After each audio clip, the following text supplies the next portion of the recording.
উত্তর দিনাজপুর জেলার গোয়ালপুকুরের পাঞ্জিপাড়ায় পুলিশকে গুলি চালানোর কাণ্ডে গ্রেপ্তার সাজ্জাকের মূল সহযোগী অর্থাৎ বাংলাদেশি নাগরিক আব্দুল হোসেন ওরফে আবাল সোমবার রাতে উত্তর দিনাজপুর জেলার করণদিঘি থানার রসখোয়া এলাকা থেকে গ্রেপ্তার করে পুলিশ। ইসলামপুর আদালত থেকে দুই আসামিকে রায়গঞ্জ সংশোধনাগারে নিয়ে যাওয়ার সময় পাঞ্জিপাড়ায় রাস্তায় পুলিশকে গুলি চালিয়ে পালিয়ে যায় করণদিঘির ব্যবসায়ী খুনের অভিযুক্ত আসামি সাজ্জাক কালাম।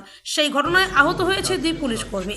উত্তর দিনাজপুরের গোয়ালপুকুরের পাঞ্জিপাড়ায় ওই গুলি চালানোর ঘটনায় চাঞ্চল্য ছড়ায়। এই কাণ্ডের মূল অভিযুক্তকে গত শনিবার ভোর ৫টা নাগাদ পুলিশের এনকাউন্টারে মারা যায়। আর তার পরের দিন রবিবার সাজ্জাককে পালানোর সহযোগিতা করে দেওয়ার মূল পাণ্ডা পুলিশের হাতে গ্রেপ্তার হয়।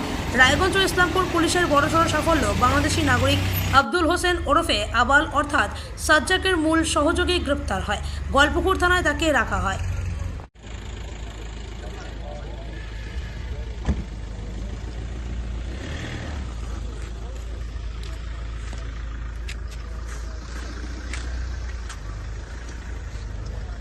गोवालपुर पुलिस स्टेशन में अबाल हुसैन को जो है लेके आ रहे हैं। देख पा रहे हैं आप लोग पूरे पुलिस फोर्स के साथ